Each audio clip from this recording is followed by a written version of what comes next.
Good morning, everyone. It's so great to see you guys. You all look so beautiful in all your nice outfits. It's so nice to get to meet some of your friends and your family, of the people who normally are here on Sundays. If this is your first time, I want you to know we're just so thrilled that you're here.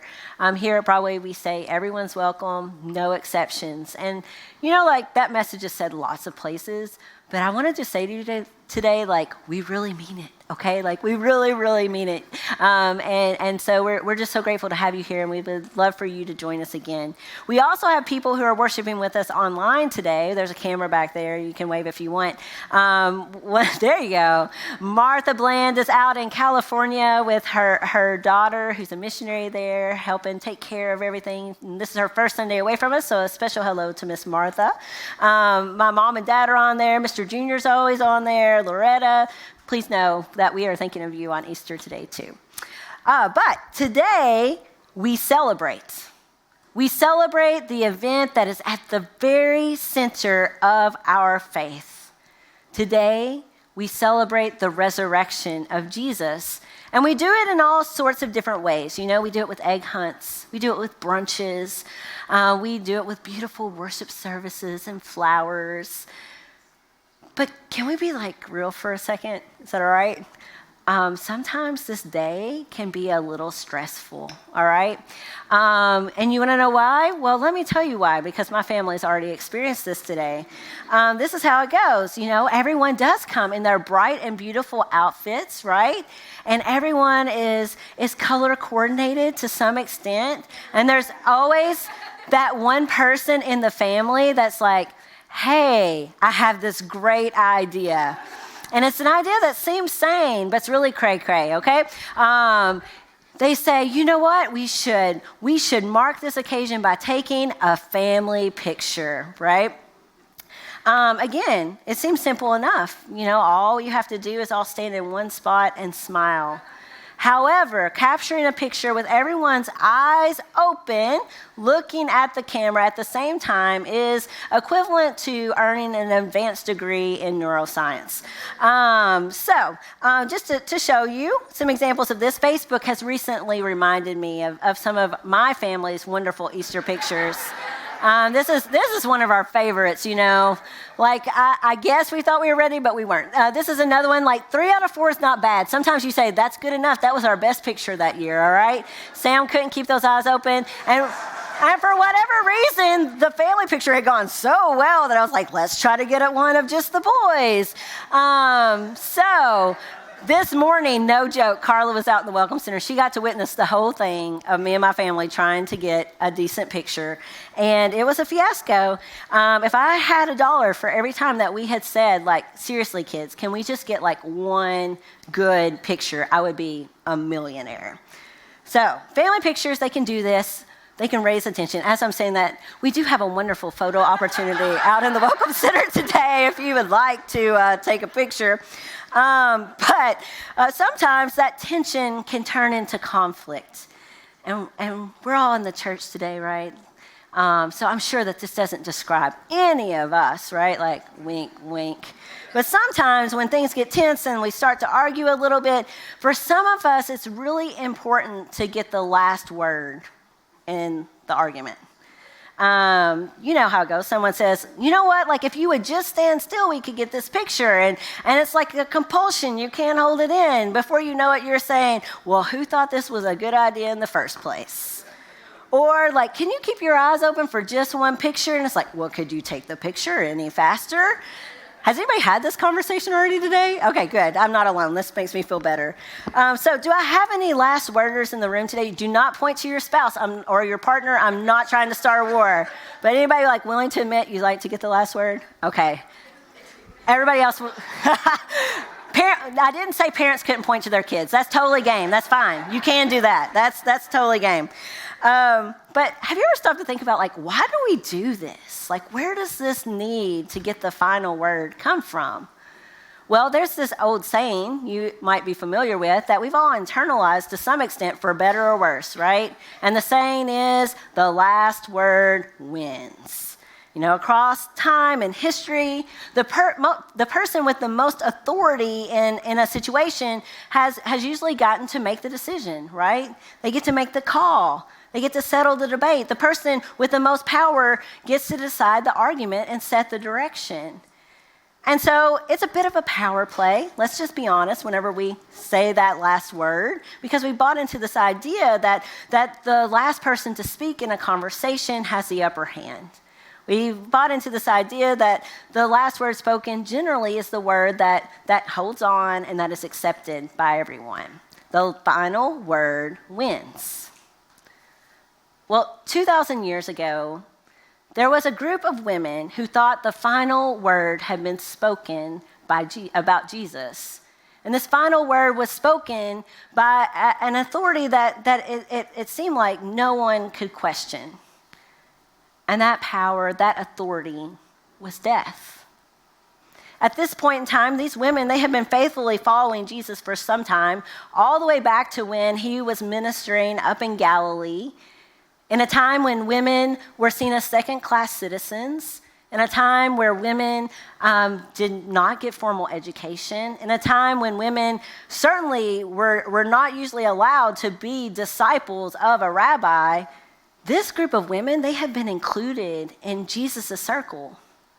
They'd sat at his feet and learned from him. They had witnessed his miracles and healings.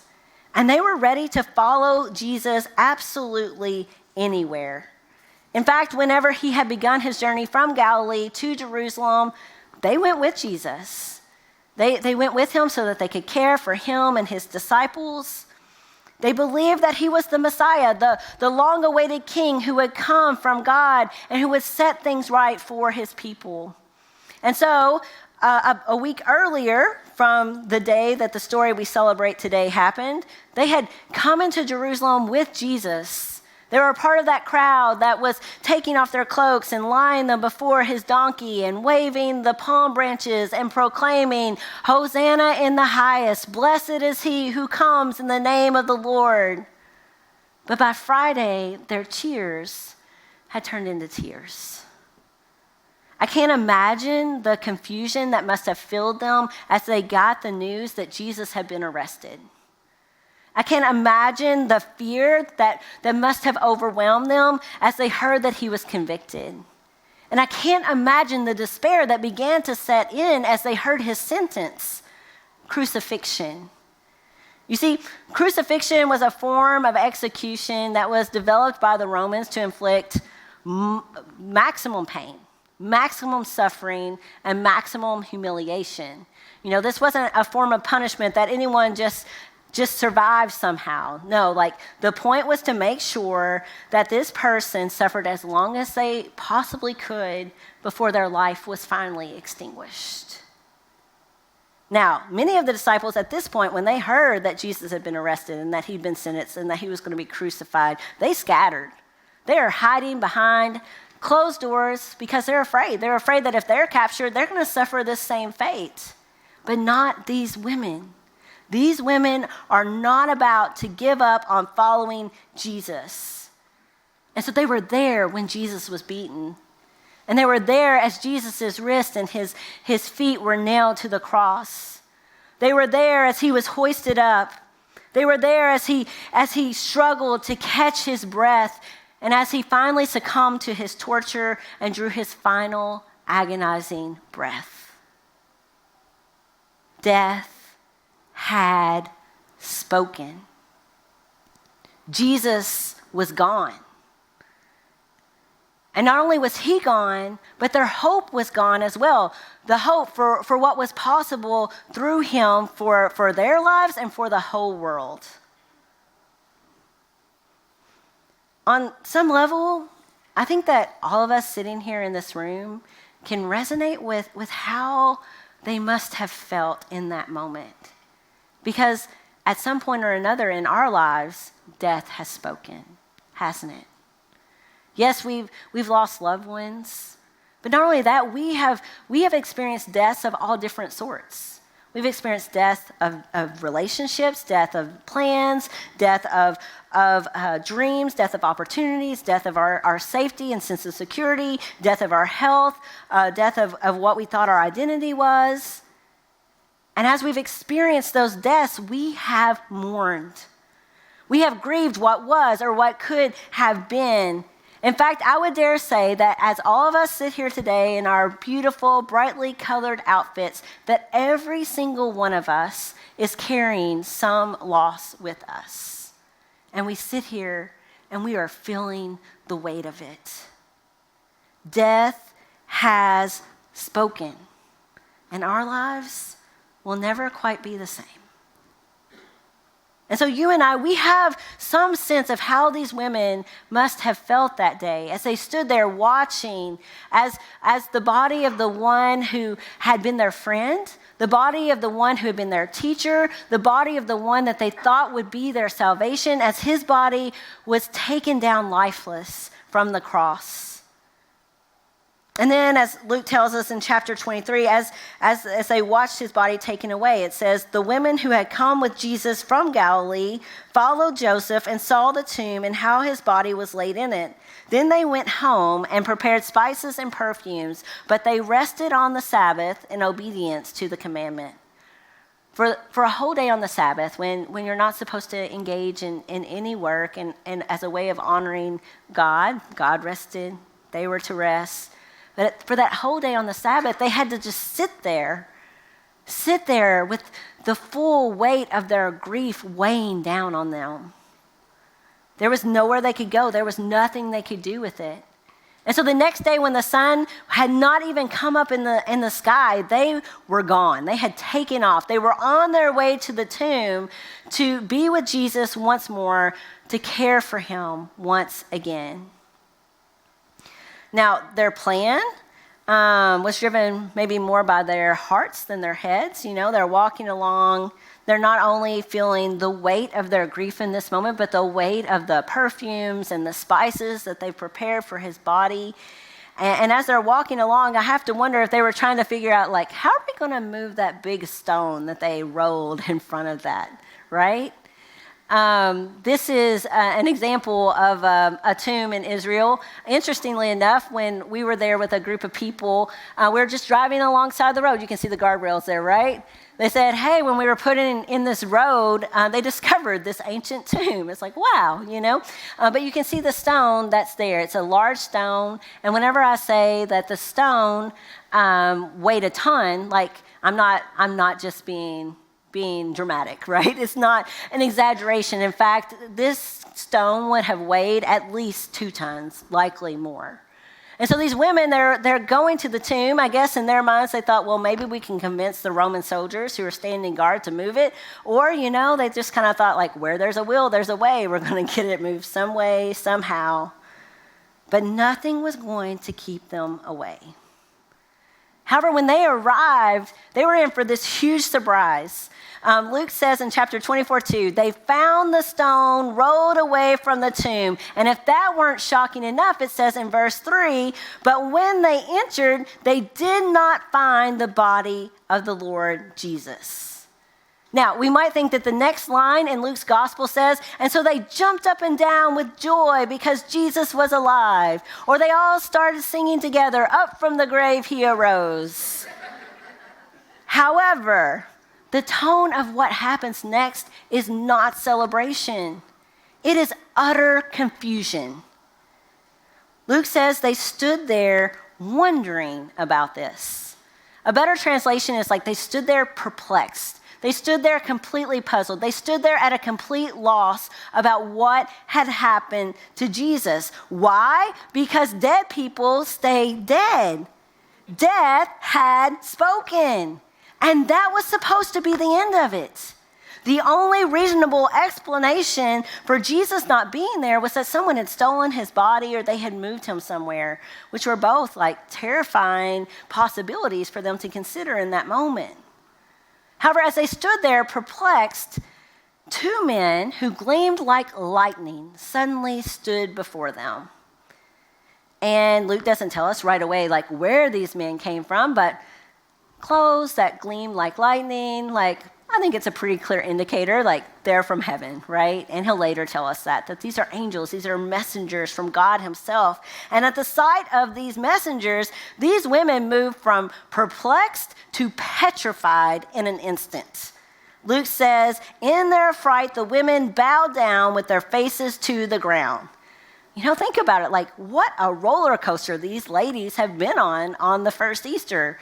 They've gone from sad to being stumped, totally confused, to now they're scared as can be.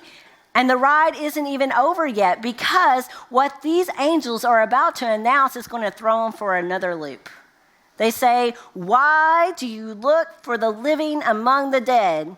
He is not here. He has risen." You and I, we read that and it makes perfect sense to us, right? But not so for a first century Jewish person. Yes, the Jewish people, for the most part, had this concept of resurrection. That was a part of the hope that they had in God. It was a hope that at the end of all time, that all people would be raised up all at once. That there would be this huge, large-scale event where all God's people would be given new life. But one person being resurrected in one place in the middle of time while everyone else just went on with their regular lives, that was unthinkable. That wasn't how this was supposed to work. It was nonsense that had to just add to these women's confusion. But then the angel said this, "Remember how he told you while he was still with you in Galilee. The Son of Man must be delivered over to the hands of sinners, be crucified, and on the third day be raised again." When Jesus had said this, like way back when, it had gone completely over these ladies and everyone's heads. Because again, like, how in the world could this be? How could this happen? They had no way of understanding it. However, as these women are standing there in an empty tomb where they had watched Jesus' body be laid just 2 days before, as they stood there in an empty tomb in the presence of angels and clothes that gleam like lightning, a whole lot of new possibilities suddenly opened up to them and to us. What if death doesn't get the final say? What if there's a power that is even greater? What if there's an authority that is even higher that gets the final word in this life and in this world? You see, love raised Jesus from the grave that day. And it was the same love that made our world and everything in it, including us. It was the same love that pursued us even when we rejected it. It is the same love that made covenant with Abraham, Isaac, and Jacob. It's the same love that rescued and enslaved people from Egypt. It is the same love that never gave up on us until finally that love took on flesh and blood and came and made its home among us so that we could see it up close and experience it in all of its fullness. When it looked like love had lost, when it looked like death had been victorious through the cross, guess what happened? Love spoke up. And the result was resurrection. Love declared once and for all that the worst thing will never be the last thing for us because death has been decisively defeated. God is love, and there is no greater power to appeal to. There is no higher authority that needs to weigh in. No, love has spoken. And love gets the final word. Love wins, period. Amen. In literature, there's actually a term for this. It's called denouement. And denouement is at the end of the story or a play, whenever you've been going along and there's been all these different threads in the story. And then finally at the very end, all those get woven together and it makes sense of everything that's come before. Right? All the conflicts that were there have finally been resolved. And for us, that's what Easter is. It's the denouement of the gospel. It is the event that makes it clear to us that no matter how death might attack us, by taking away our people or taking away our passions or our plans or our purposes, that it does not get the final say. No, love does. Love wins. New life can and does and will rise up. There is always, always, always hope. Now, it might not happen in the way that we expect it. These women definitely expected a dead man to stay dead, but love will find a way. Love will find a way to speak and to rise up. As the women stood there in the tomb, having stared death in the face, Luke just makes this little, it feels like a throwaway comment, but I think it's a really, really important thing that he says here. He says, then they remembered his words.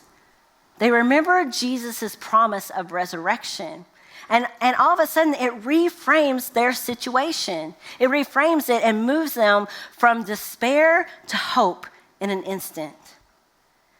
And so, as you and I come here today, perhaps standing in our own tombs, mourning our own losses that we have or we are suffering in this moment, perhaps we need to remember Jesus' words to us as well. And so here's what I want you to do. I want you to take your hands to just help us a little bit in this moment and to make like into fists and then to put them together. It might seem silly, but go with me here, all right? This is our tomb, okay? And just put your tomb there down in your lap and take a look at it. And I want you to think about, like, what are you grieving today? What's in that tomb? What is the loss that you're carrying with you? Give it a name. Feel the weight of it there.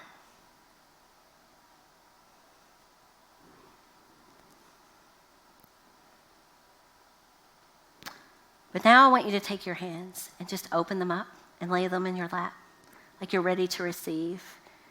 Because you are, like our friend Courtney said earlier, empty means there's possibilities here, right? So with your hands open and empty, I want you to listen to what love says to you today as you stare death in the face. Love says, be strong and courageous. Do not be afraid. Do not be discouraged. The Lord your God is with you wherever you go. Love says, when you walk through the waters, I will be with you. It says, when you pass through the rivers, they will not sweep over you. Love says, see, I am doing a new thing. Now it springs up. Do you not perceive it? I am making a way in the wilderness and streams in the wasteland. Love says, blessed are those who mourn, because they will be comforted. Love says, I am the good shepherd. Love says, I have come that they may have life and life to the full. Love says, behold, I am making all things new. Love says, I am the resurrection and I am the life. Even though they may die, the one who believes in me, they will live. Love has spoken. And love gets the last word. And so what would it look like for you to let love rise up today? As a symbolic way of inviting Jesus to do something new in us, to bring life in the midst of our tombs, to resurrect us, we're going to flower the cross today. Essentially what we're going to do is we're going to take this symbol of death and despair, and we are going to transform it into a symbol of life and love. And so as we prepare to do that, would you pray with me, please? Oh Christ, you have made all things well. What was once lost, you have reclaimed. What had been harmed, you will remake. What was unwell, you now restore. You make all things well. Crush this age-old darkness, O Christ, in the winepress of your everlasting light. Trample this old darkness, and from it draw the wine of everlasting life. Upend all works of death. Make all things new. Make all things right. You have made all things well.